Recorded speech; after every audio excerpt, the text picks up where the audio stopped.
Senhoras e senhores, boa noite. Daremos continuidade à segunda reunião do Grupo de Trabalho Observatório dos Direitos Humanos do Poder Judiciário. Participam da reunião o excelentíssimo senhor presidente do Supremo Tribunal Federal e do Conselho Nacional de Justiça, ministro Luiz Fux, e suas excelências, as senhoras e os senhores, conselheiras e conselheiros do CNJ, Tânia Rexigel, Flávia Pessoa, Ivana Farina Navarrete Pena e Marcos Vinícius Jardim Rodrigues. O secretário-geral do CNJ, Dr. Walter Schwenkner de Araújo, a juíza federal titular da 5ª Vara Federal Criminal do Rio de Janeiro, doutora Adriana Alves dos Santos Cruz, a diretora-geral do Centro de Excelência e Inovação em Políticas Educacionais da Fundação Getúlio Vargas do Rio de Janeiro, doutora Cláudia Cochim, o presidente do Conselho do Instituto Avon e da Avon Brasil, doutor Daniel Silveira, a embaixadora do Unicef e embaixadora de Igualdade da ONU, cantora, compositora, produtora, diretora e bailarina, senhora Daniela Mercury, o presidente da Confederação Nacional dos Bispos do Brasil, reverendíssimo Dom Valmor Oliveira de Azevedo, o diretor executivo da Organização Não Governamental Educação e Cidadania de Afrodescendentes e Carentes, Educafro, Vossa Reverência Frei Davi Raimundo Santos, a professora titular aposentada da Universidade Estadual de São Paulo e emérita da Universidade de Chicago, senhora Manuela Carneiro da Cunha, o embaixador da luta contra o trabalho escravo pela Organização Internacional do Trabalho, ator e diretor de cinema, senhor Wagner Moura, o doutor em Direito pela Universidade de São Paulo, Fábio Espina, o presidente da ONG Viva Rio, senhor Sebastião Correia dos Santos, o diretor executivo da ONG Viva Rio, senhor Rubens César Fernandes, e o juiz titular da 5ª Vara do Trabalho de Macapá, doutor Jonatas dos Santos Andrade.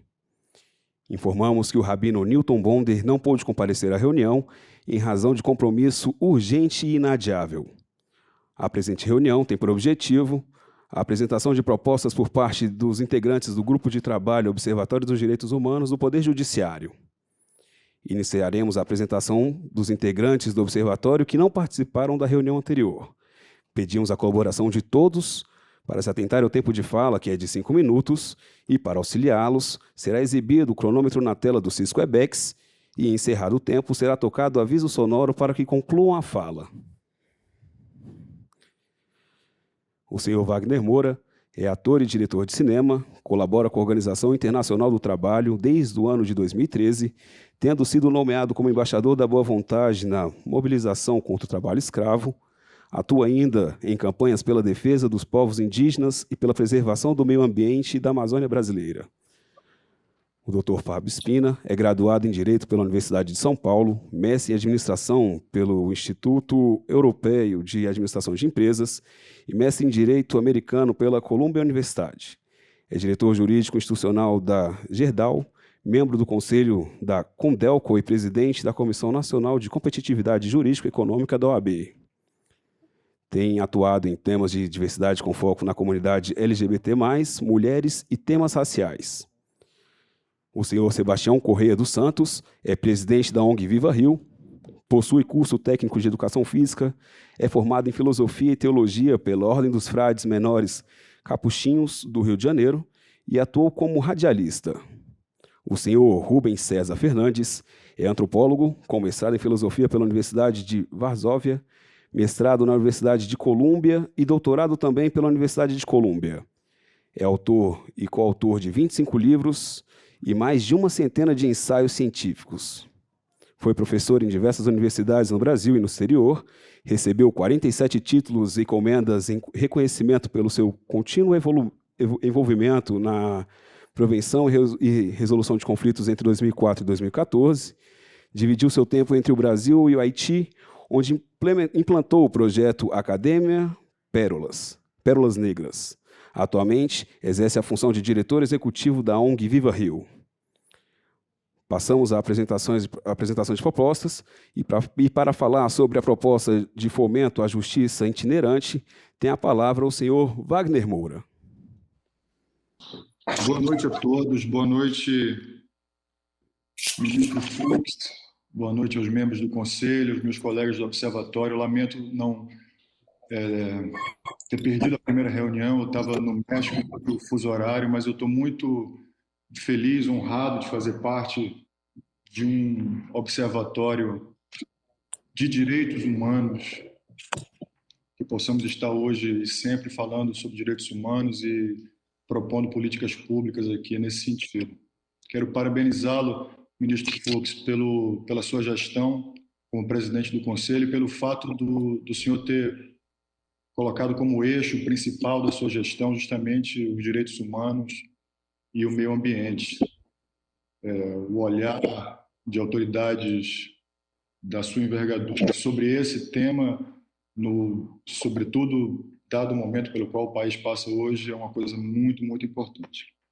Bom, a minha sugestão, ela diz respeito, na verdade, ao reforço a um procedimento com o qual o judiciário já tem uma expertise grande, sobretudo a partir dos anos 90, que são as varas de justiça itinerantes.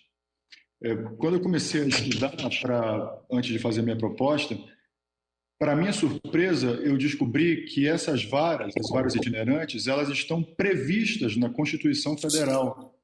Elas constam na Constituição, artigo 107, parágrafo 2. Eu queria colocar 3 vetores, a princípio eu queria colocar 3 vetores de atuação na minha proposta, que são no combate ao trabalho escravo, a justiça itinerante agindo em territórios indígenas, e eu havia pensado num terceiro vetor, que era a ação da justiça itinerante em presídios, o que dialoga com a proposta do rabino Newton Bonder, de audiência de custódia virtual. Como eu resolvi excluir a parte dos presídios, porque eu não encontrei, usando um termo jurídico, uma jurisprudência forte o suficiente para que eu embasasse a minha proposta na parte dos presídios. Mas na parte de combate ao trabalho escravo, que é uma parte onde eu tenho alguma experiência nesse sentido, e na parte de ação de justiça itinerante em territórios indígenas, há experiências muito poderosas e muito exitosas da justiça itinerante nesse sentido. E de todas as experiências, eu não estou vendo o relógio, não sei quantos minutos, se eu estou me alongando na minha fala aqui já, mas, enfim, de todas as experiências que eu presenciei, que eu estudei, 5 minutos, só para fechar. De todas as experiências, a mais exitosa de todas foi a experiência do TRT-8, que agiu nos estados do Pará e do Amapá. Essa vara itinerante ela foi comandada pelo juiz Jonatas Andrade, e antes quando eu estava elaborando a proposta, eu conversei com o Jonatas, eu liguei para ele, nós conversamos, inclusive foi ele que me disse que as varas itinerantes estavam previstas na Constituição Federal, e Jonatas me contou do poderoso, quer dizer, falar da importância da justiça, de levar a justiça em territórios e a populações onde tradicionalmente a justiça não chega, e a importância disso no combate à violação de direitos humanos é uma coisa, me parece muito óbvia, né? Porque geralmente as vítimas de violações de direitos humanos são populações historicamente vulneráveis e que, por diversas razões, não têm acesso à justiça. E que muitas vezes, a gente observa muito isso no combate ao trabalho escravo, muitas vezes as pessoas não sequer sabem que têm direito à justiça. Então, enfim, já me alonguei, eu sugeri ao Conselho que o Conselho trouxesse aqui o juiz Jonatas Andrade, para que ele pudesse dividir um pouco com a gente a experiência dele com a vara itinerante que atuou nos estados do Pará e do Amapá no combate específico ao trabalho escravo. Então vamos então escutar um pouco o juiz Jonatas. Eu queria agradecer ao Conselho por ter acatado a minha proposta e, sobretudo, agradecer ao Jonatas por estar aqui conosco e por ter aceitado o convite.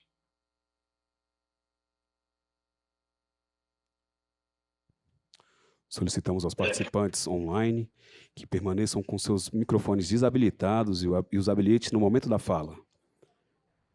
Eu saúdo a todos os presentes na pessoa do caro ministro Fux e agradeço a honra do convite ao caríssimo Wagner Moura. Eu só queria saber se estão me ouvindo, eu tive algum problema aqui. Estão me ouvindo? Ah? Pois bem, a vara itinerante de combate ao trabalho escravo do Tribunal Regional do Trabalho da 8ª Região, ela se dá num contexto, né, de uma evolução da política pública no início dos anos 2000. Desde 95 nós já tínhamos os grupos móveis atuando, e o Tribunal da 8ª Região foi instado, evidentemente, a se manifestar, porque o Pará é notoriamente conhecido como campeão nacional do trabalho escravo. E era necessário, naquele momento, um acesso, evidentemente, ao sistema de justiça e uma maior efetividade das decisões, né?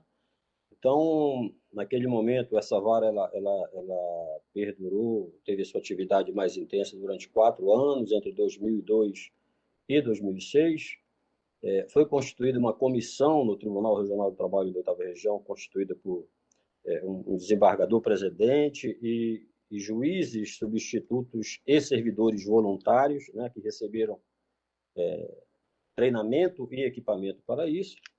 E essa vara, então, ela era acionada, né, regionalmente, né?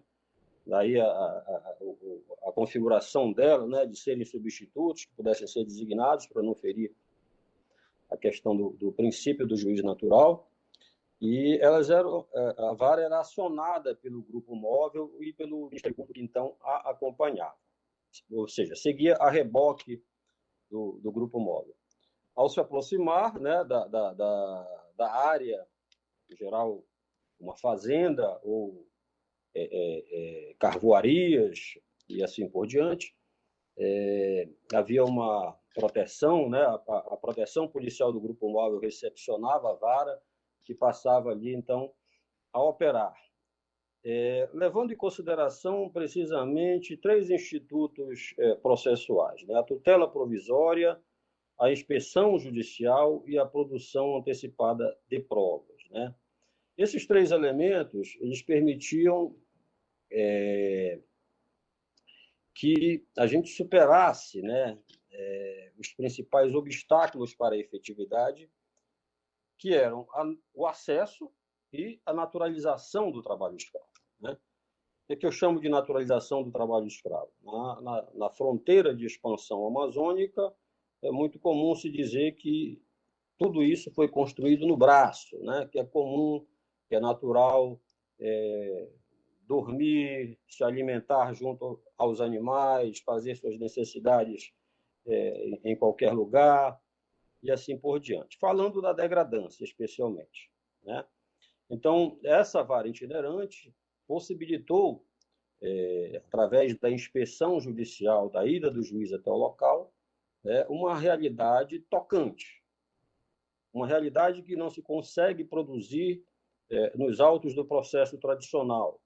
A água insalubre, consumida, as condições de alojamento, de alimentação, né, de necessidades e assim por diante.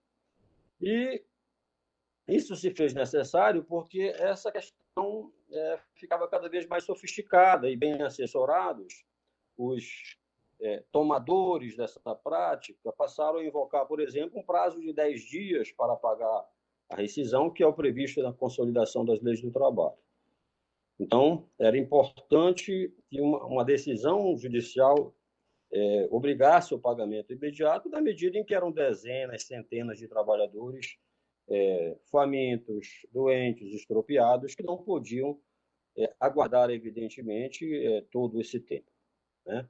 Então, a inspeção judicial tocava, dava uma resposta imediata, né? À época, eu lembro bem que as decisões eram preparadas em alguma instalação ou algum hotel nas proximidades, se buscava um ponto de telefone para que se pudesse espetar ali uma ordem de bloqueio bancário, e no dia seguinte, em geral, um avião vindo do eixo Centro-Sul, né, pousava na fazenda para resolver o problema. Então, do ponto de vista da urgência, isso se resolvia. E também a questão da complexidade, né? Em um dado caso em que eu atuei, havia produção de carvão, fornos, né? Fornos, e o tomador desses serviços passava a apresentar o gato como responsável. Então, era ele que, né, se apresentava como empregador, pagava lá, evidentemente, ele não tinha suporte para isso, mas ele se apresentava e ficavam, digamos assim, escondidos os reais beneficiados. Desculpa, doutor Jonas, só para informar que o tempo do senhor já está esgotado. Faça, por favor, por gentileza, os encerramentos. Estou concluindo. Pois bem, então, através dessa produção antecipada, né, e provisória, cuja aí foi o juízo competente, e finalmente nós tivemos aí o caso de um reconhecimento de um vínculo de emprego de carvoeiros com siderúrgicas, que eram as que se beneficiavam dessa prática na região, entre outros instrumentos, como dano moral coletivo e assim por diante. Eu agradeço a oportunidade. Para expor a proposta Desculpa, perdão, eu queria só fazer uma pergunta ao Dr. Jonas, só para que... Desculpa interromper, estou quebrando o cerimonial do conselho. Acho que era importante, Dr. Jonas, que se o senhor pudesse nos dizer, assim, bem resumidamente, na sua opinião, por que a justiça itinerante é importante em regiões como o norte do Pará e o Amapá, e efetivamente qual era a diferença que o senhor sentia quando o senhor agia nesse sentido de justiça itinerante? Em vez de estar agindo como um juiz normal que está na sua comarca. Primeiro, a questão do acesso, né? O acesso é evidente, lógico que o judiciário indo ao rincão da Amazônia, né? E aí depois o contato com a realidade através da inspeção judicial e da produção antecipada de provas, por exemplo. Um grave problema disso é que essas populações que sofrem essa prática, elas são migrantes, são peões de trecho, você não os encontra mais, você não consegue produzir a prova, que é um outro obstáculo para superar a efetividade. Então, tem diversos outros fatores, né? A questão da competência também, porque numa decisão de urgência, ela fica alargada e submetida depois à confirmação ou não pelo juízo competente. A questão da excepcionalidade, né? Que um juiz de vara itinerante, ele tem uma competência que vai além. Por exemplo, um juiz de trabalho, por exemplo, pode julgar uma questão criminal, por exemplo, né? A doutrina e jurisprudência no sentido de que essa tutela provisória ela é sempre mais abrangente, né? Se defende, inclusive, que um juiz absolutamente incompetente possa tomar uma medida urgente para atender uma determinada demanda. E isso, evidentemente, é submetido ao juízo competente no momento seguinte. Obrigado, Jonas. Espero poder ter Muito obrigado, doutor Jonas, e obrigado pelo tempo extra. E passaremos a palavra ao doutor Fábio Spina, que apresentará a proposta sobre Cite uma Mulher. Com a palavra, o doutor Fábio Spina. Excelentíssimo senhor presidente Luiz Fux, queria agradecer o convite e a participação aos membros do Conselho, aos membros do Observatório. O projeto nosso é bem simples, a ideia é que se cite mais mulheres nas decisões judiciais, nas peças dos advogados e do Ministério Público também. Eu vou compartilhar rapidinho uma apresentação do projeto, é muito rápido, né? Então, hoje em dia, os autores das 15 obras mais citadas nas decisões judiciais pelos magistrados brasileiros, todos são homens. E a gente acha que o CNJ poderia impulsionar a citação de mulheres mediante algumas medidas, né? Tem instrumentos que o CNJ poderia usar, como soluções de tecnologia da informação, disseminação de boas práticas, outorgas de prêmios resoluções e recomendações direcionadas ao Poder Judiciário, fixação de metas nacionais para o Poder Judiciário. Primeira missão seria mapeamento das juristas mulheres, de grandes juristas, e com utilização, obviamente, de critérios de competência e técnicos, como títulos de doutorado, publicações. E após esse mapeamento, a utilização de algumas ferramentas de legislação anotada que especificamente trouxessem pareceres e obras de mulheres no direito. Depois, uma campanha institucional para conscientização e sensibilização do Poder Judiciário, do Ministério Público, dos advogados, da importância de se citar mulheres também, e especialmente do Judiciário nos acórdãos. Também a gente proporia outorga de prêmios para jovens juristas mulheres que pudessem publicar dissertações de tese e obras em diferentes áreas do direito. E dentro desse item, a gente garantiria a presença de mulheres de diferentes grupos, com a interseccionalidade de iniciativas de gênero. Por exemplo, mais mulheres negras, indígenas, trans e lésbicas, que hoje em dia não tem muita visibilidade ou quase nenhuma visibilidade no direito. Também a nossa proposta incluiria a outorga de prêmios a juízas que promovam ações positivas envolvendo discussões de gênero, e nós teríamos também recomendações e resoluções do CNJ a respeito. Depois, a apresentação traz um mapeamento de juristas em cada uma das áreas. Eu não vou passar extensivamente sobre isso, mas a ideia é basicamente ter umas mulheres e ter umas mulheres diferentes também que sejam citadas nas peças processuais pelo Ministério Público, pela advocacia, especialmente nas decisões judiciais. E fazendo isso, obviamente, se incentiva a participação da mulher no direito, que hoje é grande, mas está relegada a posições, eu diria, menores. Posições de chefia nas empresas, nos escritórios de advocacia, a gente tem menos mulheres do que a proporção da população, e quando a gente fala de mulheres negras ou mulheres trans, lésbicas, esse número cai para perto de zero. Então, essa é a nossa proposta. Eu vou parar de compartilhar aqui. Eu não sei como fazer isso agora. Doutor Fábio, no meio da tela, em cima da apresentação no Webex, tem finalizar a apresentação. Muito obrigado. Consegui, desculpa. Espero não ter cedido meu tempo e agradeço a todos por me escutarem.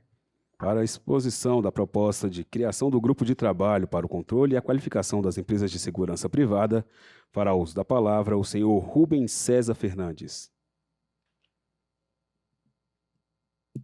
Parabéns aí, Fábio, pela objetividade da proposta. Eu vou viajar um pouco num campo que é o da segurança privada.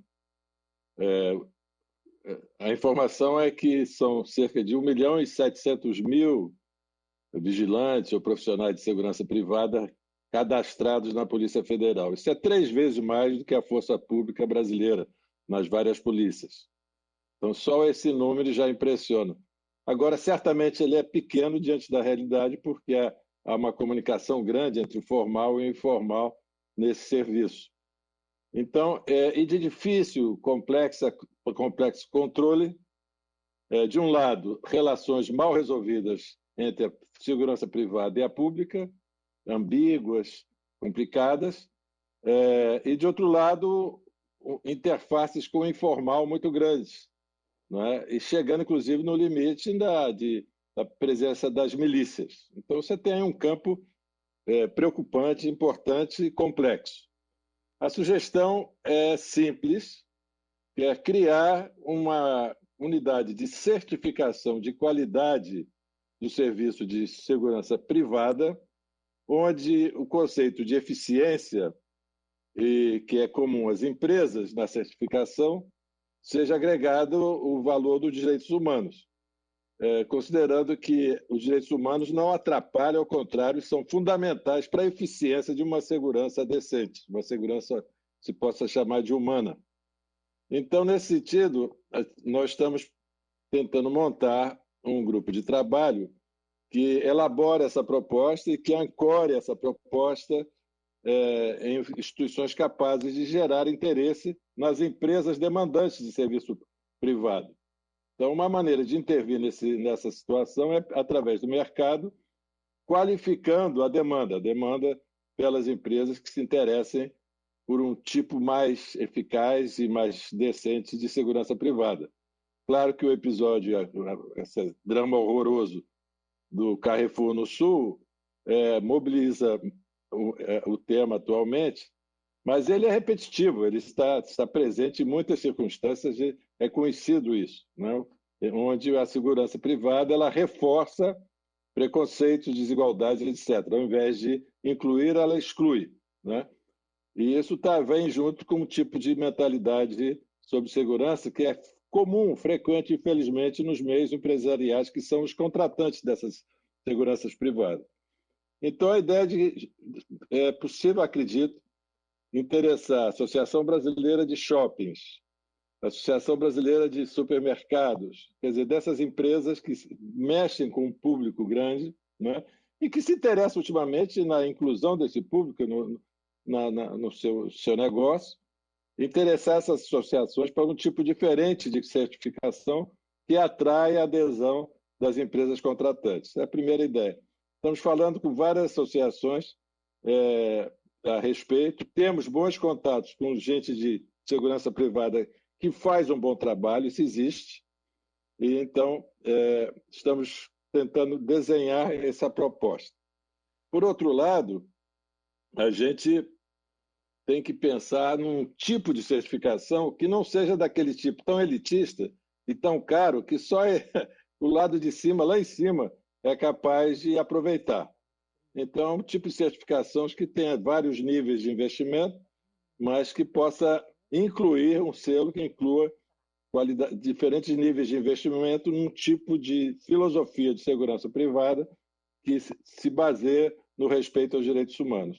Essa é a ideia-chave, e um endosso do CNJ a essa ideia, de alguma maneira, eu não sei bem ainda como articular essas questões aí com esse conselho, mas eu gostaria muito que fosse possível a gente pensar junto e desenhar uma iniciativa nesse sentido, que aproxime segurança dos direitos humanos como duas coisas que não se excluem, ao contrário, são necessariamente integradas se pensamos tanto no lado dos direitos quanto do outro lado. Sem direitos não há segurança. E sem segurança também não há direitos. Então essa é uma dicotomia, uma polaridade realmente que precisa ser superada. E uma das entradas nesse esforço de superação é a do mercado privado. Ele realmente domina um campo enorme do que a gente chama de segurança. Para falar sobre a proposta de implementação do Plano Nacional de Atenção à Vítima, tem a palavra a doutora Adriana Alves dos Santos Cruz. Boa noite a todos e todas. Uma alegria estar aqui com todos mais uma vez. A proposta que eu venho trazer aqui ao Observatório, eu construí em diálogo com várias lideranças de mulheres negras do Brasil. Eu vou só mencionar algumas aqui por justiça, porque a proposta realmente foi construída em diálogo com elas, a doutora Lúcia Xavier da Crioula, Valderci Nascimento da MNB, Nilza Iraci do Gueledés, Isabel Clavelin do Fórum de Mulheres Negras do Distrito Federal, a professora Tula Pires da PUC Rio, a Patrícia Oliveira do Movimento de Vítimas, de Familiares de Vítimas do Estado, Marilza Barbosa Floriano do Fórum Grita Baixada, Rede de Mães e Familiares de Vítimas, Cláudia Vieira, do Fórum de Mulheres Negras, a Mônica Cunha, que é do Movimento Mulher e da Comissão de Direitos Humanos da Alerj, Gisele Florentino, do Fórum Grita Baixada, e a Fabrícia Cordeiro, da Frente para o Desencarceramento. A minha ideia partiu um pouco até na linha do que o Wagner colocou, da gente, na verdade, fortalecer iniciativas que já existem. Nós já temos hoje uma resolução do Conselho Nacional de Justiça, que é a Resolução 253, que foi editada em 2018, atendendo a uma recomendação do Sistema ONU, né, da Assembleia ONU, para uma maior atenção às vítimas e aos familiares de vítimas no âmbito do Poder Judiciário. Então, nós já temos hoje um normativo que estabelece essa diretriz, porém, o que se percebe de todas essas, principalmente dessa legião de mães, a que eu me referi, essa legião de mães, porque se nós temos essa morte absurda de jovens negros pelo Brasil, nós também temos uma legião de jovens mães negras em contato com o Poder Judiciário. uma dificuldade muito grande de ter acesso a informações básicas, né? Nós começamos aí com a ação, com a assinatura do memorando, com a Corte Interamericana. A Corte Interamericana tem decisões reconhecendo que a violação de direitos de um indivíduo também se estende aos seus familiares, na maneira como isso se implementa, né? Nesse contato que esses familiares vão ter. E o retorno que nós temos, assim, é de que realmente esses familiares são revitimizados a cada vez que precisam entrar em contato com o Poder Judiciário. Obviamente, um plano desse não se estenderia exclusivamente aos familiares, mas até às vítimas em sentido estrito. Vítimas de violência sexual, nós, assim, nos últimos meses tivemos notícias de episódios muito, para dizer no mínimo, inadequados no trato com vítimas de violência sexual no âmbito do atendimento no âmbito do Poder Judiciário. Então, eu acho que é preciso se pensar um plano. Há iniciativas em alguns tribunais, é preciso também registrar, alguns tribunais já têm algumas iniciativas, mas eu penso que seria importante que o CNJ sinalizasse, estabelecesse um plano nacional, a começar, inclusive, por um espaço dentro dos principais fóruns do país, para que aquela pessoa, aquele cidadão que não tem acesso ao advogado, que não tenha, muitas vezes as defensorias não dão conta de dar todo o atendimento, entre na justiça, olhem para o espaço e saibam, não, nessa sala eu tenho um centro de atendimento ao familiar e à vítima. Ali ele vai ter um profissional qualificado para lhe dar informação, para saber como ele acompanha esse processo, porque o Código de Processo Penal estabelece o direito dos familiares e das vítimas de serem informados do andamento do processo, e isso não vem sendo implementado. Então, acho que essa é uma questão urgente. Eu estou falando aqui do Rio de Janeiro. Semana passada tivemos mais 2 mortes de crianças aqui, a Emily e a Rebeca. Então, grita uma atuação contundente por parte do Poder Judiciário, em geral capitaneada pelo Conselho.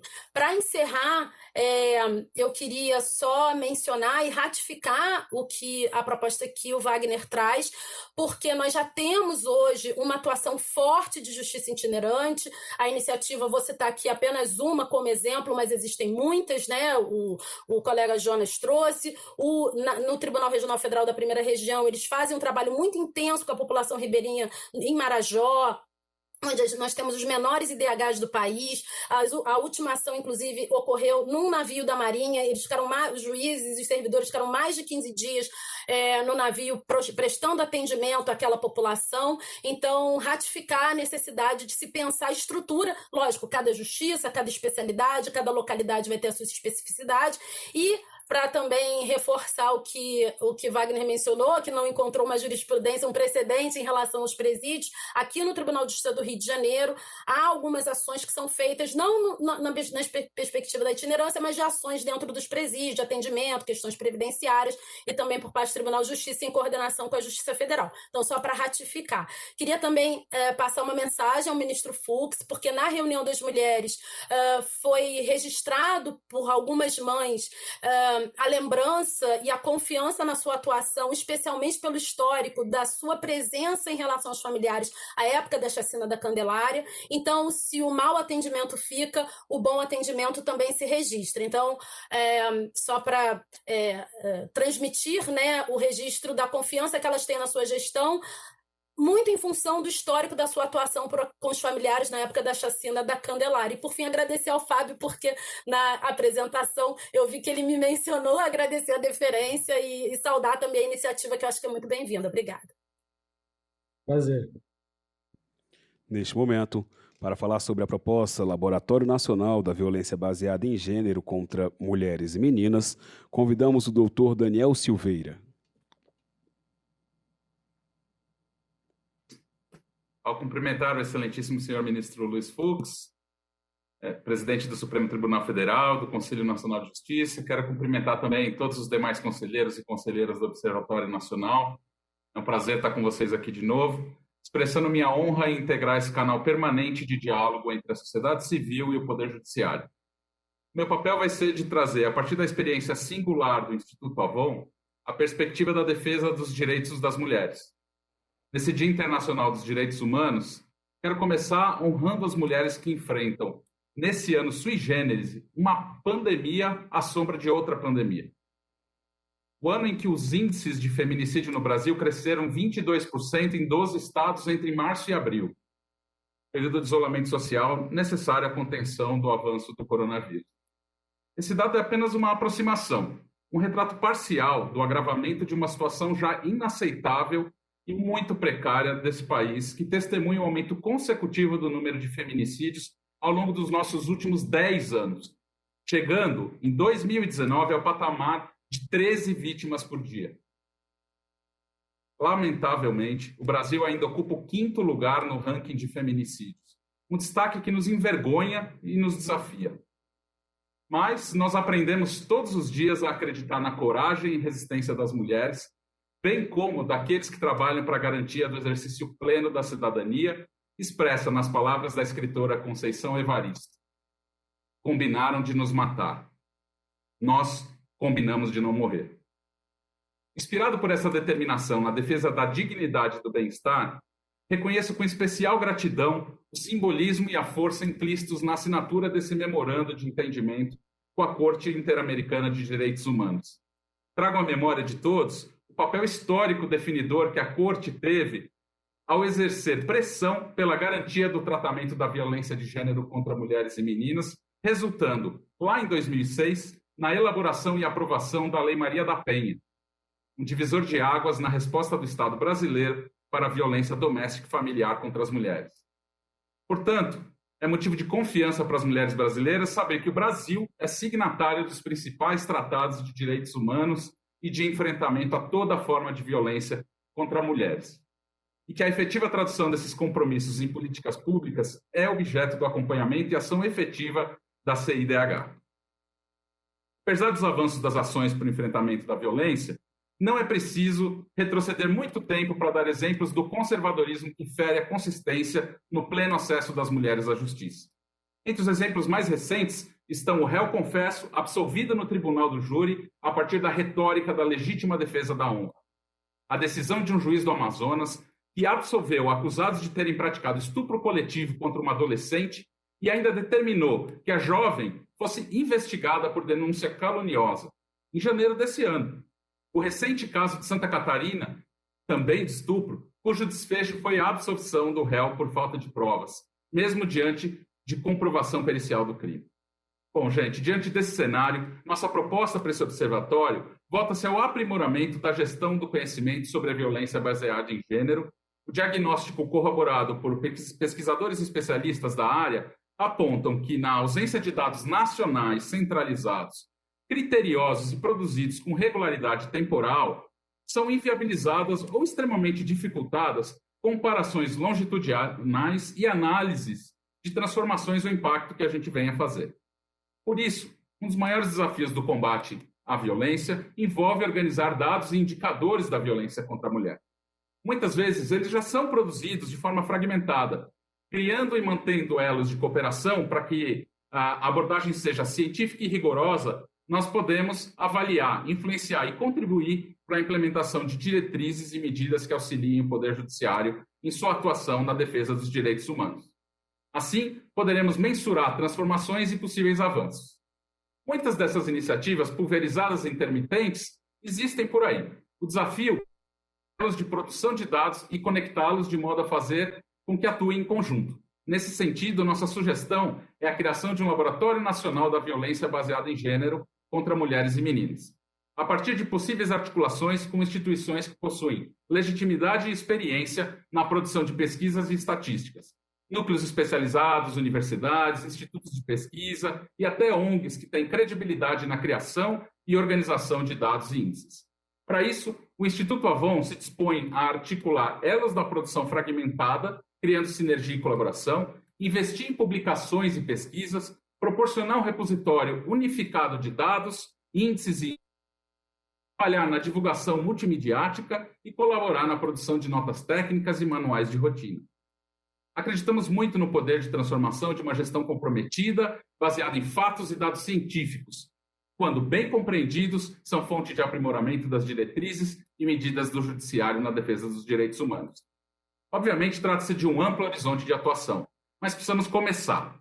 Nesse sentido, contemplamos uma colaboração judiciária para iniciar a colaboração pela análise do monitoramento de um dos instrumentos mais inovadores introduzidos pela Lei Maria da Penha, as medidas protetivas de urgência, para entender a sua aplicação em todo o território nacional, bem como a sua influência na proteção ou não das mulheres em situação de violência. Senhor Fábio, Acreditamos licença, que podemos peço evoluir desculpas. rapidamente na análise desse banco de dados e fazer com que as ações sejam muito mais efetivas daqui em diante. Muito obrigado. Para a apresentação da proposta Encontros Virtuais sobre Liberdade de Expressão Artística, fará uso da palavra a senhora Daniela Mercury.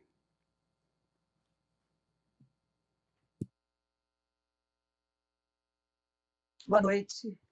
Boa noite a todos, caros presidente Luiz Fux, colegas do CNJ, do Observatório de Direitos Humanos. É um prazer estarmos de novo reunidos.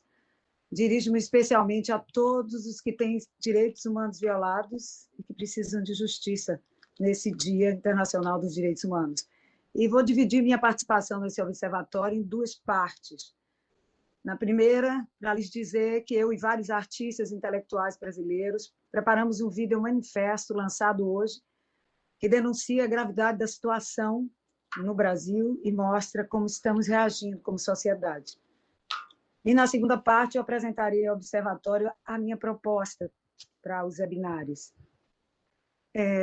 Peço que assistam o vídeo que está disponível na rede. O manifesto um manifesto contra a violação de direitos humanos pela liberdade de expressão e pela democracia.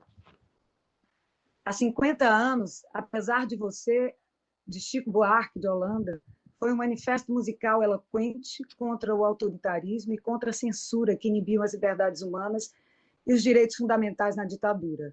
Hoje, no Dia Internacional dos Direitos Humanos, estamos lançando um manifesto audiovisual contra a violação dos direitos humanos pela liberdade de expressão e pela democracia. Nosso propósito é o de pedir à sociedade civil que identifique as forças antidemocráticas e reflita sobre os riscos que a perda de liberdades gera para a democracia.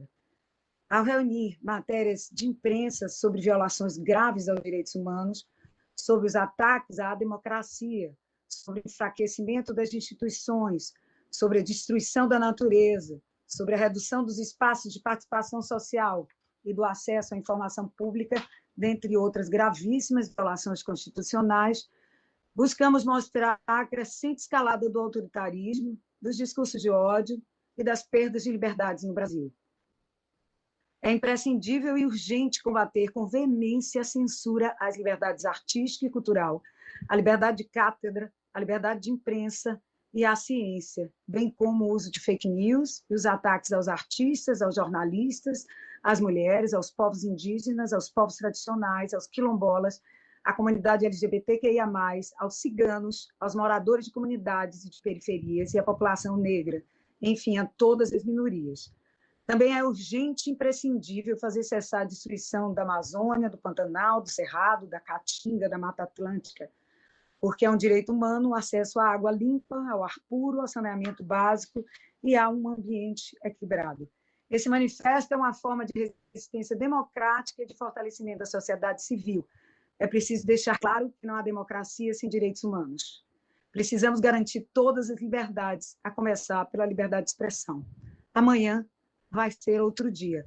Assinam comigo esse manifesto 28 artistas, dentre eles Elza Soares, Caetano Veloso, Adriano Calcanhoto, Geraldo Azevedo, Débora Coker, Célia Danca, Dona Onete, Céu, Vic Muniz, Margarete Menezes, Gabriela Prioli, Ailton Krenak, Preta Ferreira, Vânia Abreu, Açucena Raquel, Virgínia e Rafa das Bahias, Tereza Cristina, Vovô do Lê, Antônio Nóbrega, Silva, Aniele Franco, Elisa Lucinda, Gessé Souza, Sérgio Berseman, Casa Grande, Preta Ferreira.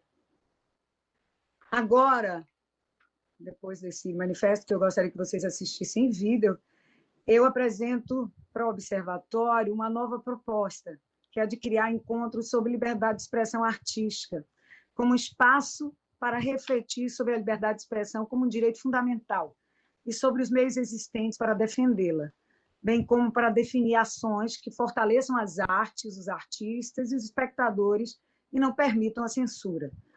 A Constituição proíbe a censura, garante a liberdade de expressão, incentiva e protege a cultura e a produção artística.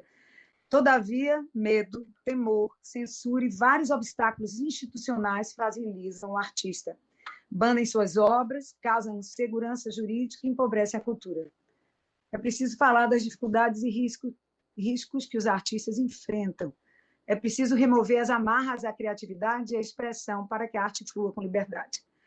Há situações de censura e de intimidação. Há dificuldades de apoio e de financiamento, agravadas no período da pandemia de Covid-19, quando shows e espetáculos foram cancelados. Também é muito importante compreender a interseccionalidade da expressão artística com outras violações à dignidade humana, como racismo, a xenofobia, as discriminações de gênero, por homofobia e transfobia, de origem, de credo e de orientação sexual, dentre outras, para avaliar como superar as condições que confinam a liberdade artística.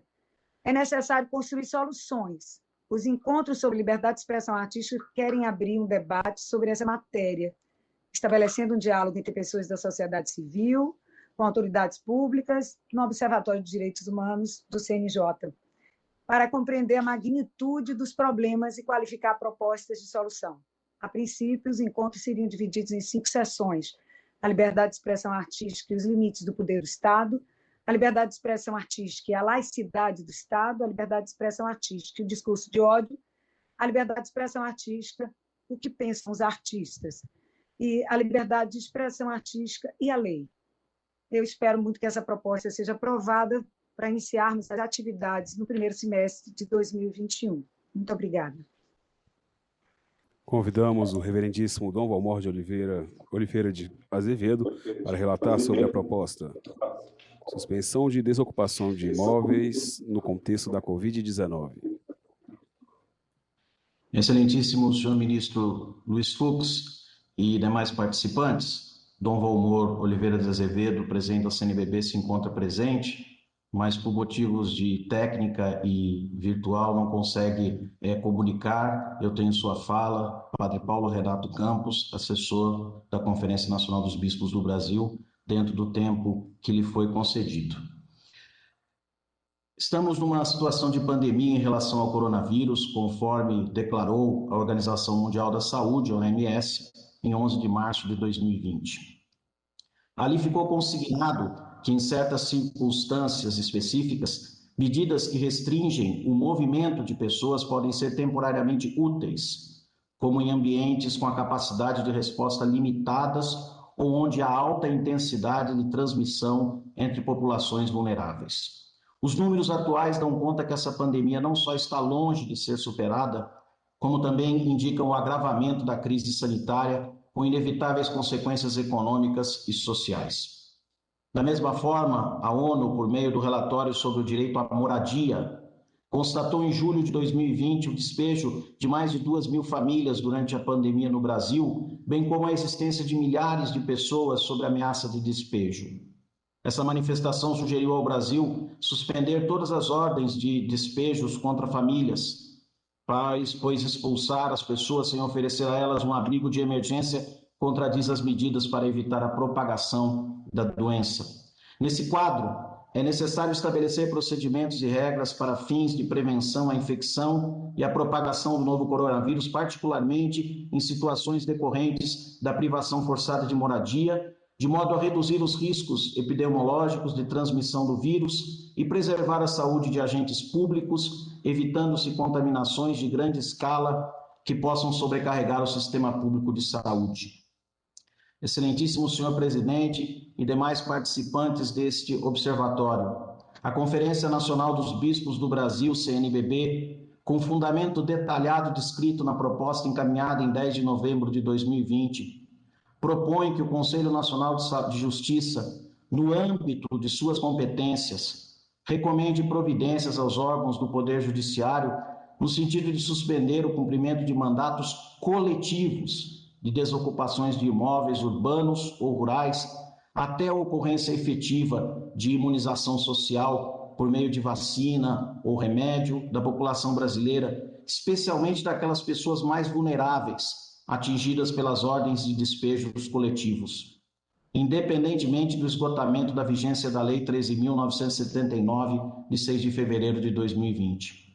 Grato pela oportunidade de poder externar nossa preocupação com os mais vulneráveis da nossa sociedade e esperançoso de que essa proposta possa ser um instrumento garantidor da dignidade humana, permito-me concluir com uma frase do Papa Francisco, abre aspas, este não é um tempo para egoísmos, pois o desafio que enfrentamos nos une a todos e não faz distinção de pessoas.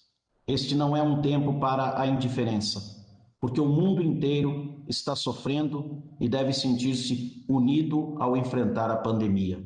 Mensagem Urb et Orb de 12 de abril de 2020.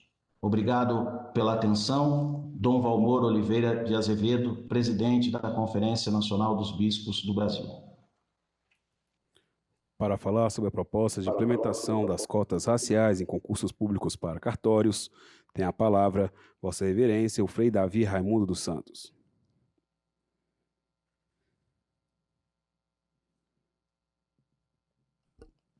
Ministro Fux, demais conselheiros aqui presentes e todos aqueles e aquelas membros do Observatório, estamos bastante entusiasmados frente à proposta que fizemos ao Observatório, essa proposta foi acolhida pelo CNJ e estou hoje aqui em Brasília, no CNJ, já estive despachando com vários conselheiros e conselheiras e temos uma perspectiva muito bonita e positiva, ou seja, a Constituição brasileira definiu que o cargo, a função de ser proprietário de um cartório, de ser notário, é uma função que não é de pai para filho, é um cargo público e, portanto, precisa ter concurso para ocupar essa função. Para nossa tristeza e dor, os nossos presidentes dos tribunais de justiça de todo o Brasil, de cada estado, foram extremamente omissos, praticando o racismo estrutural, quando, tendo eles a autonomia para adotar cota para negro no cargo de tabelião, foram omissos e não fizeram. No entanto, nós sabemos que o mundo inteiro debate racismo estrutural. E nós sabemos que muitos fizeram isso sem perceber o erro que estavam cometendo. O bonito é que o Conselho Nacional de Justiça vai atender a demanda do Observatório, que veio através deste delegado, e estamos prevendo que esse assunto entre na pauta do Conselho Nacional de Justiça no dia 15 agora de dezembro e possivelmente no Natal. Todos nós, negras e negros, brancos, todo mundo que ama a justiça, vai ver o final desse ato de não permitir ter cota para negro no concurso para cartorário. Bem, é bom dizer para vocês que é o único concurso público que ainda não tem cota para negro. É único e, com certeza, o Conselho Nacional de Justiça vai estar aberto, ouvindo e colocando em prática brevemente, dia 15, volto a dizer, essa demanda. Quero também dizer da nossa dor frente ao cenário nacional. A nossa querida Adriana, a doutora Adriana, colocou o drama do nosso povo negro. A matança continua acontecendo. Agora mesmo em Minas Gerais, um outro supermercado torturou mais um jovem negro. A cena do jovem negro torturado no hospital circulou o Brasil e o mundo. E nós entendemos que precisamos, sim, enquanto Conselho Nacional de Justiça, pedir, orientar, normatizar as ações dos tribunais. Em geral, e o Tribunal de São Paulo, em geral, as demandas onde a vítima é negra, a postura do tribunal tem sido muito estranha. A postura dos tribunais tem sido muito estranha. Grande parte dos processos onde a vítima é negro tem sido arquivado sem qualidade nenhuma na leitura, na preparação da ação e, consequentemente, com o arquivamento, a justiça não é feita.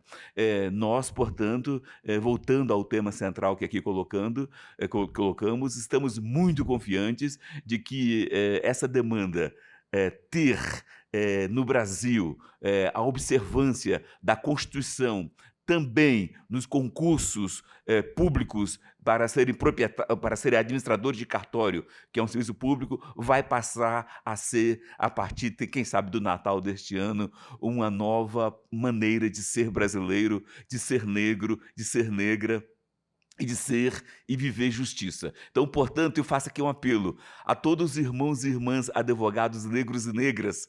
Já se preparem intensamente. Já estamos providenciando um cursinho gratuito, preparatório, para os próximos concursos de cartório, bem como a gente conclui fazendo um apelo aos conselheiros do Conselho Nacional de Justiça. De 2018 até agora, os concursos que aconteceram no Brasil tiraram de nós negros mais de 400 vagas. No entanto, no momento, tem alguns concursos que estão abertos, com inscrições, como o de Santa Catarina.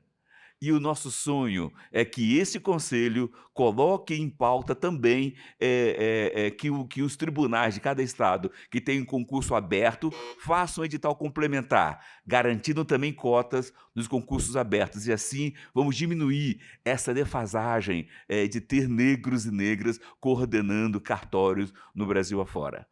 Estamos cheios de esperança e boas perspectivas.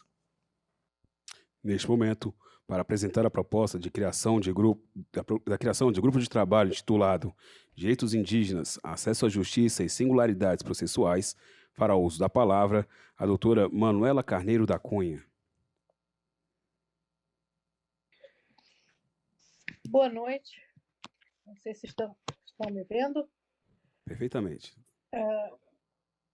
Eu não estou me vendo, em todo caso.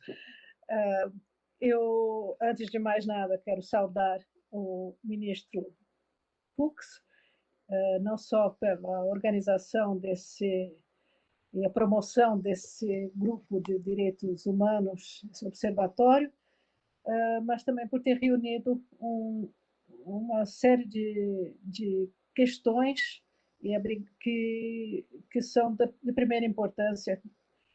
E também quero saudar a questão da assinatura desse convênio com a Comissão Interamericana de Direitos Humanos, que traz, mais uma vez, uma contribuição importante para o que eu vou tentar defender agora, que é uma proposta que foi feita, diz respeito, na realidade, à constituição de um grupo de trabalho dentro do Conselho Nacional de Justiça. Essa proposta se inspira diretamente da resolução que foi feita no ano passado por esse Conselho Nacional de Justiça, que diz respeito à situação carcerária de pessoas indígenas. Essa excelente iniciativa e a resolução 287, que resultou dela, me inspirou, e inspirou a várias pessoas com quem conversei, e a vários representantes indígenas também, em particular, me inspirou para essa tentativa de ampliar para outras situações a resolução 287. Que outras situações seriam essas? Bom, há questões evidentes que são questões de terra, que envolvem diretamente povos indígenas, saúde também, educação, adoção de crianças e adolescentes indígenas e várias outras políticas públicas também. Essa proposta parte do pressuposto que na formação da magistratura e na formação em geral de advogados não costuma haver digamos, um treinamento e uma docência aprofundada na questão dos direitos indígenas. E isso se reflete, muitas vezes, na persistência, por exemplo, de uma visão assimilacionista, né? A antiga ideia de integração, que na realidade era uma proposta de assimilação, que foi totalmente superada pela Constituição Federal de 1988, né? Em particular no artigo 231 e também no 232, que supostamente, aliás, que efetivamente, né, proclama que os indígenas têm acesso à justiça de uma forma direta, coisa que até então, que até a Constituição de 88, muitos juízes se recusavam a aceitar. Agora, esse acesso à justiça, e neste ponto eu acho que a proposta tem uma grande convergência com a proposta da justiça itinerante, que iniciou a nossa reunião de hoje, é importantíssimo que os magistrados realmente tomem conhecimento do que é a realidade in loco, se possível, mas pelo menos que tomem conhecimento através dos seus cursos e através, se possível, de experiência in situ, né? Do que são do que é a realidade dessas populações indígenas, né? De forma que não se trata só de assimilar, né, os termos da Constituição de 1988, mas também entender melhor, né, a realidade dos povos indígenas para que eles realmente tenham acesso à justiça. Nesse ponto, há uma proposta específica que foi feita por nós de um roteiro de boas práticas, né, que a Comissão Nacional de Justiça estaria encarregada, através de um grupo de trabalho, né, de produzir. E também outras recomendações, por exemplo, a questão de construir processos que considerem realmente as especificidades do modo de viver dos povos indígenas. Isso implica em várias medidas, entre as quais, por exemplo, a questão justamente que já foi evocada aqui no exemplo do Dr. Desculpa, Jonas, doutora Manuela. Né? Fomos o tempo previsto para a sua apresentação. Ok, muito obrigado. Eu vou só terminar. E nesse sentido, a questão da hierarquização das provas deve ser revista, né? A prevalência do documento escrito sobre a tradição oral deve ser examinada. Então, eu vou parar por aqui, mas acho que a proposta que eu fiz tem um detalhamento que pode ser analisado com mais detalhe. Muito obrigada. Para o encaminhamento das propostas apresentadas, tem a palavra o ministro Luiz Fux. Muito boa noite a todos. Permitam-me nominar todos aqueles que se dedicam a essa causa. Então, primeiramente, meus conselheiros aqui presentes, a conselheira Tânia Rezigel, que está presente, Flávia Pessoa, do ambiente virtual, Ivana Farina, aqui presente, Marcos Vinícius, aqui presente. Agradecer muitíssimo os componentes desse observatório, doutora Adriana Alves dos Santos, doutora Cláudia Maria Costin, nossa famosa querida amiga e artista exemplar Daniela Mercury, doutor Daniel de Almeida Guzmão, presidente do Conselho Avon, e reverendíssimo Dom Valmor Oliveira de Azevedo, meu amigo de longa data, Frei Davi, professora Manuela Carneiro da Cunha, o ator Wagner Moura, consagrado aqui, Alhures, doutor Fábio Spina, diretor jurídico de Relações Institucionais da Gerdau, Sou Sebastião Corrêa dos Santos, presidente da organização não governamental Viva Rio, muito atuante, como sempre. O senhor Rubens César Fernandes, diretor executivo da Viva Rio também, com atuação notável. Dr. Jonathan dos Santos Andrade, que trouxe aqui uma proposta absolutamente genial que o meio jurídico não tinha ainda observado. Senhor Preto Zezé, presidente da Central Única das Favelas. Senhora Ana Carla da Silva Pereira, da Organização Social Frente Favela Brasil, aqui presente. Os magistrados que estão nos assistindo desde aquela oportunidade da interação com a Corte Interamericana de Direitos Humanos, os profissionais da imprensa que estão prestigiando esse evento, servidores, senhoras e senhores. O Brasil, o nosso querido Brasil, é um país que prima pela tutela e pela defesa dos direitos humanos. E assim o faz a partir de um documento maior que a nossa Constituição. Promulgada sob a proteção de Deus, traz como ideário exatamente a erradicação de desigualdades e a criação, efetivamente, de uma sociedade justa e solidária. Um dos fundamentos da República é exatamente a dignidade da pessoa humana, que, nesse campo do direito, significa a proteção da própria humanidade. Assenta-se até em sede doutrinária muito famosa que um país que não protege a dignidade da pessoa humana é um país que não tem Constituição. Eu sempre costumo dizer que a maior capacidade do ser humano é de tornar seus sonhos realidade.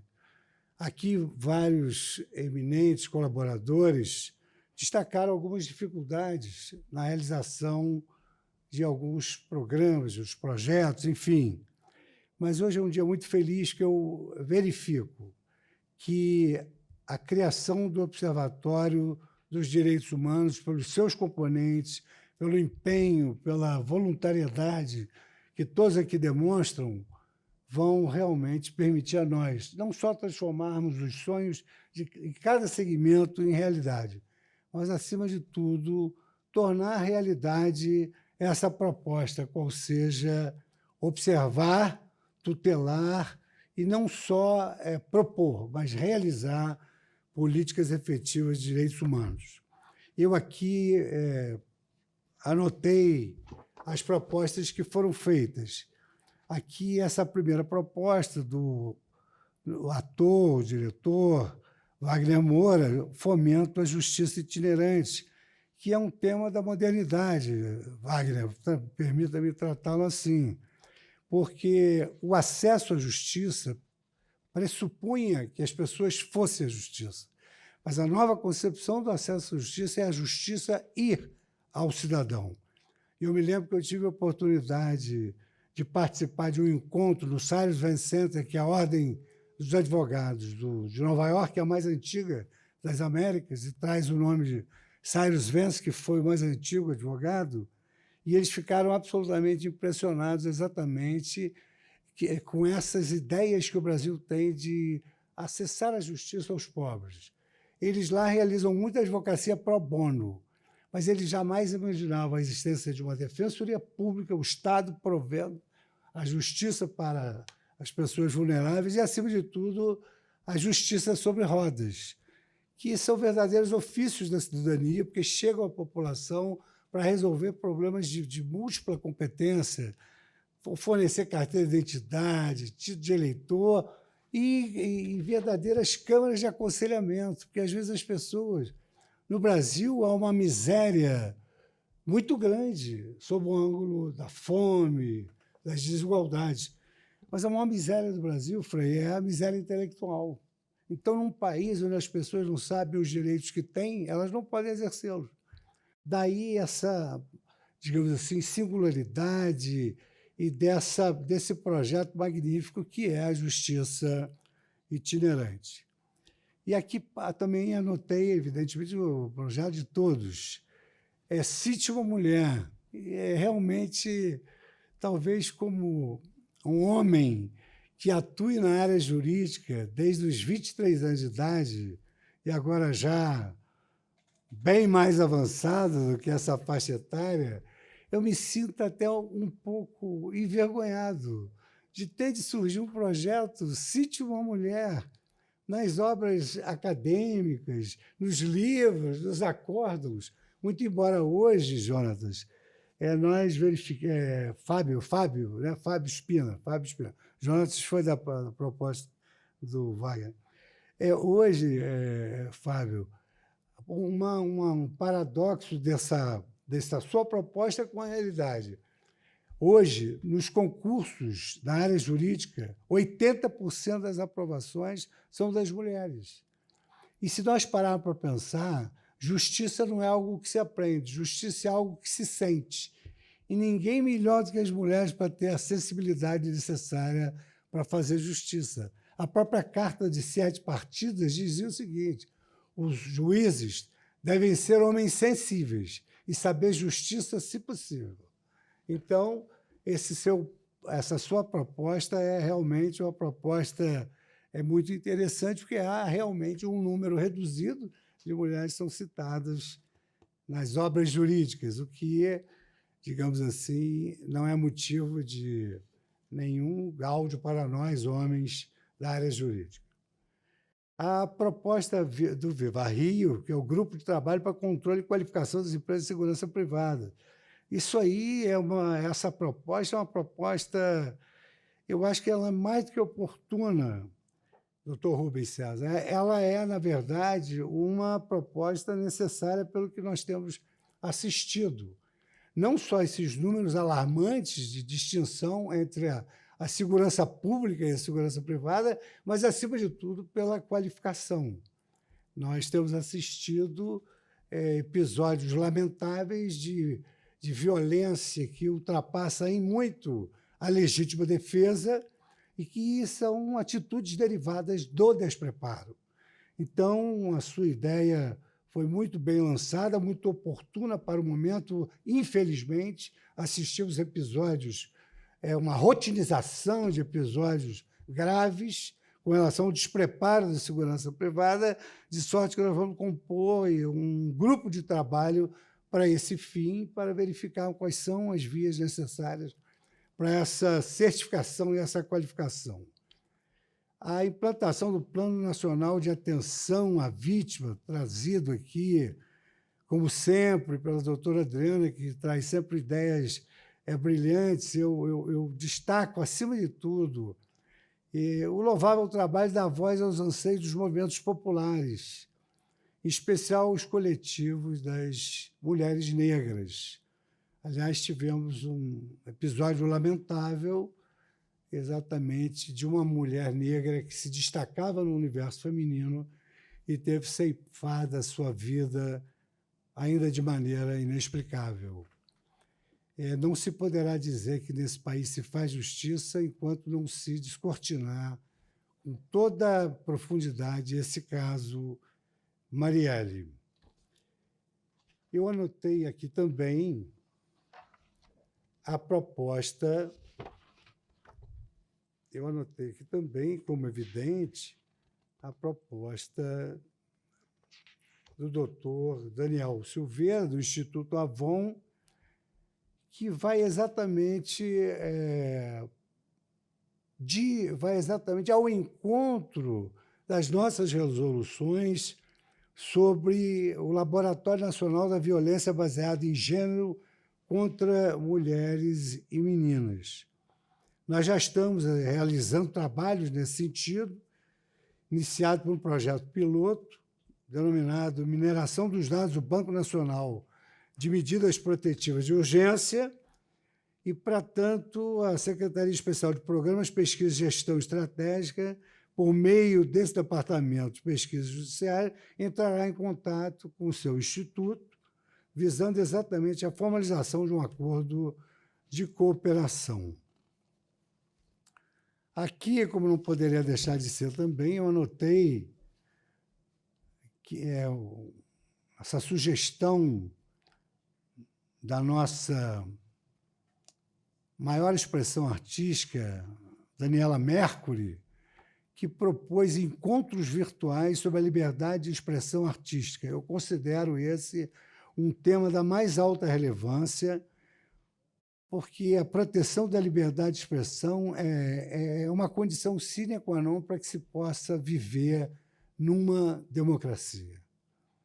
O Betinho afirmava que num país onde não se tem liberdade de expressão, a democracia atenta contra a própria verdade.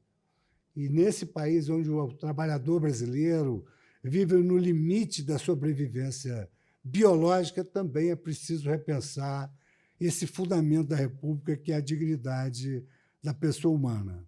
Então, esses encontros virtuais dos artistas protegendo a liberdade de expressão, no meu modo de ver, preservam dois valores fundamentais do nosso Brasil: a democracia e o republicanismo.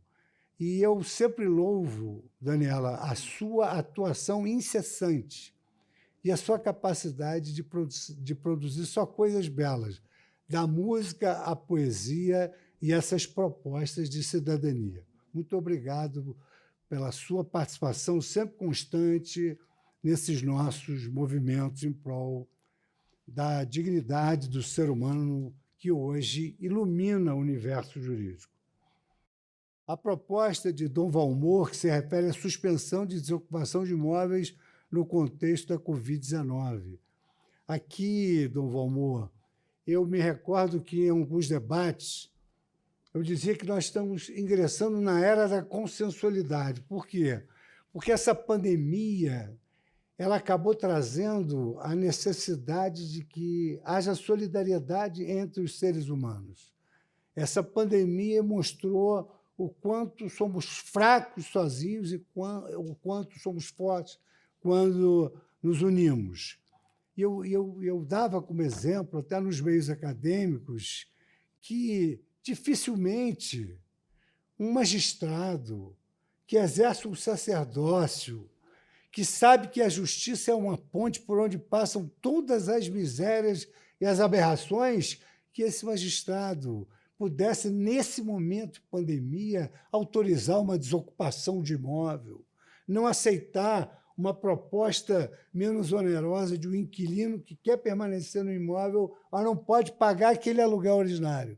E, evidentemente, que o locador, tendo esse inquilino, que sempre foi pontual, aceitará, nessa era da consensualidade, o pagamento de uma quantia menor, porque nós temos que viver sob a égide exatamente do que a Constituição promete. O que é uma sociedade justa e solidária é uma sociedade em que as próprias pessoas otimizam o relacionamento social através de uma política de boa vontade e de fraternidade. Aqui agora me refiro com notável suspeição ao Frei Davi, que me incluiu numa luta com a qual eu me identifiquei desde o início. Eu sou filho de imigrantes que fugiram dos campos de concentração. E eu senti na pele o que é a segregação, o que é o preconceito. Então, logo fui instado a assumir essa luta pelas ações afirmativas, pelo Abdias, que Deus o tenha em bom lugar, pelo Frei Davi, que me deu a honra de me colocar num quadro com essa fisionomia que eu tenho como sendo o negro honorário número 1, o que muito me honra, que está lá num quadro no meu gabinete. Nós, então, nos sensibilizamos sobremodo com essa luta justa. O Brasil se deu ao luxo de ter uma sociedade escravocrata por 400 anos, e agora nós temos que resgatar isso. Evidentemente que não se constrói um Brasil sem levar em consideração 50% da população brasileira que ela é afrodescendente. Daí a sensibilidade da causa das ações afirmativas, dos quilombolas, e, nesse particular, eu faço, digamos assim, um preito de admiração pela Suprema Corte do nosso país, antes mesmo de eu pertencer a ela, sempre foi muito afirmativa no sentido da tutela das minorias vulneráveis, de sorte que já está em curso essa sua proposta de implementação de cotas também para os concursos públicos dos cartórios. O senhor sabe que é um vencedor, né? Nessa luta é um vencedor. Professora Manuela Carneiro da Cunha, a senhora tem absolutamente toda a razão, porque há uma questão hoje muito sensível e que começa a preocupar os próprios integrantes do Poder Judiciário. Os juízes devem ter um conhecimento enciclopédico, mas esse conhecimento enciclopédico na área jurídica, porque nós não podemos nos excusar de decidir alegando desconhecer a lei, isso implica em conhecer milhões de artigos. Uma lei tem 2.000 artigos. Nós temos quase 14.000 leis. Então, Vossa Senhoria há de imaginar o volume de informação que nós temos de ter para resolver vários problemas. Mas hoje está chamando a atenção a falta de capacidade institucional do Poder Judiciário de resolver problemas para os quais ele não tem expertise.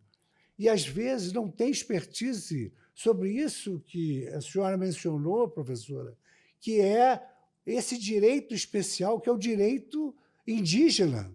A Constituição Federal tem um artigo, mas os aspectos jurídicos que gravitam em torno do direito dos indígenas é muito grande.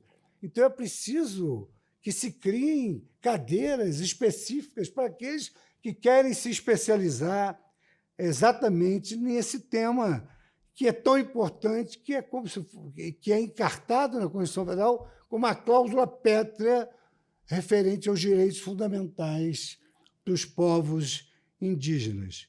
Então, o CNJ já está criando um grupo de trabalho não só para se voltar em relação a essa preocupação dos povos indígenas, como também para que nós possamos sugerir que os cursos de direito tenham uma matéria específica sobre o direito dos indígenas, porque não é nenhuma falta de percepção do problema e não é nenhum demérito nós admitirmos que há uma carência de conhecimento mais aprofundado sobre o direito dos indígenas. Por fim, muito embora não esteja presente, e espero que não tenha esquecido de nenhum dos protagonistas, dos nossos colaboradores, eu, muito embora não esteja presente, aqui o nosso integrante do observatório, o rabino Newton Bonder, ele propôs algo que nos chamou a atenção muito cedo, que é as audiências de custódia por videoconferência. E por quê? Porque a audiência de custódia é o primeiro momento em que o preso se encontra com o juiz e que o magistrado pode verificar da ilegalidade daquela prisão, pode verificar se ele sofreu maus tratos. Mas sempre se ouviu dizer que a audiência de custódia por videoconferência poderia camuflar tortura ou a colocação de alguém dentro da sala de videoconferência que pudesse inibir o preso de exteriorizar tudo aquilo que ele pretendia. Então, o Conselho Nacional de Justiça,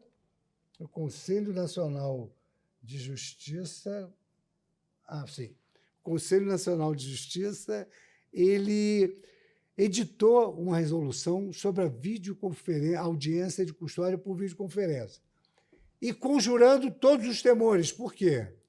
Porque o Conselho Nacional de Justiça estabeleceu uma série de cautelas. Em primeiro lugar, nessa audiência de custódia por videoconferência, a sala será monitorada em 360 graus por uma câmera. o preso será filmado no caminho da audiência de custódia. O preso poderá estar acompanhado de advogado e defensor público e poderá pedir a presença do Ministério Público para denunciar eventuais maus-tratos.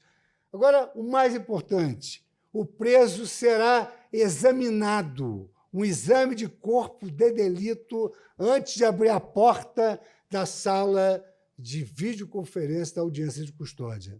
O que não poderia continuar a ocorrer era a inexistência da audiência de custódia, porque o preso ficava sem audiência de custódia, aguardando que um habeas corpus pudesse liberá-lo, quando o juiz, prima facie, pode determinar sua soltura, se for exatamente a hipótese que a lei assim o determina.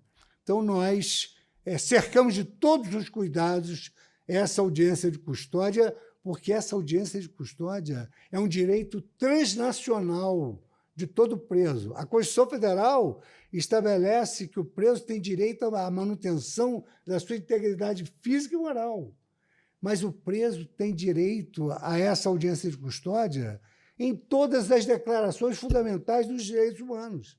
E nós não poderíamos ficar contemplando a ausência dessas audiências de custódia. E demos aso à nossa criatividade para que exatamente ele tivesse o seu direito assegurado, sem qualquer risco de se sentir pressionado e não denunciar qualquer tipo de tortura que fora submetido antes dessa audiência.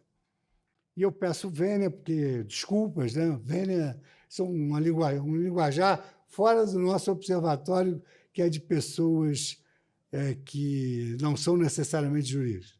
Então, eu peço desculpas, porque eu pulei uma folha aqui. O clima de Brasília é muito seco, então a gente costuma usar aquilo que torna a pele um pouco mais sensível.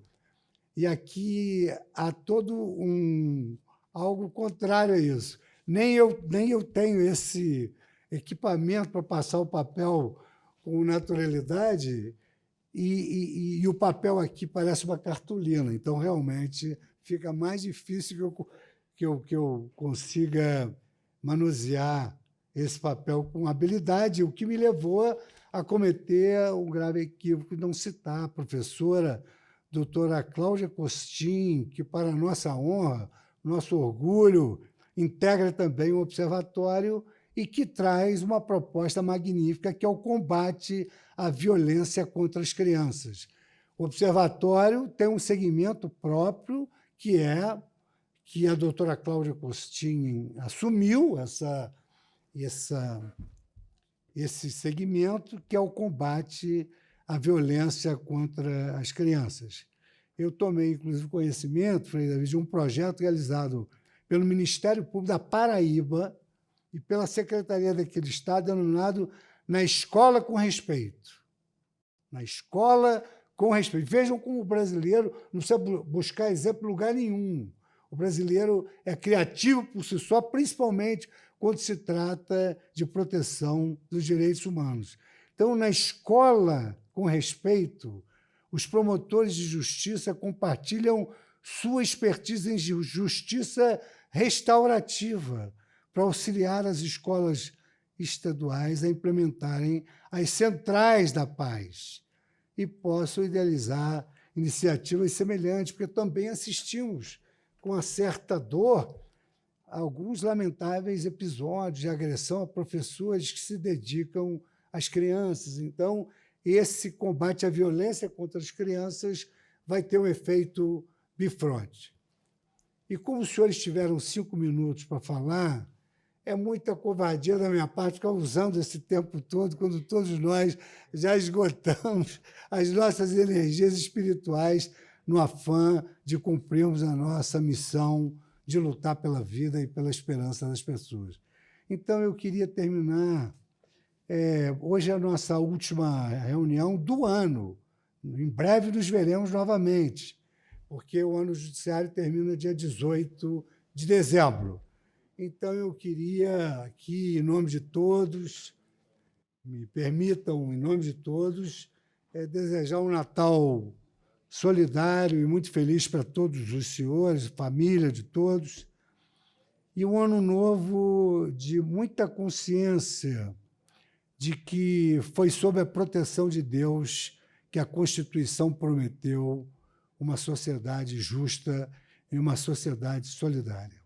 Muito obrigado pelo trabalho que empreenderam e que traz para todos nós a esperança de que o Observatório de Direitos Humanos, nesses seus anos de sobrevivência, que serão muitos, e muitos além da minha presidência, esse observatório realizará missões exemplares em prol do nosso país, elevando-o ao patamar que ele merece sob o prisma da ética, da legitimidade e da proteção da dignidade da pessoa humana. Muito boa noite a todos, muito obrigado pela atenção que dispensaram ao Conselho Nacional de Justiça. Senhoras e senhores, com a devida autorização, declaramos encerrada a segunda reunião do Observatório dos Direitos Humanos do Poder Judiciário. Tenham todos uma boa noite.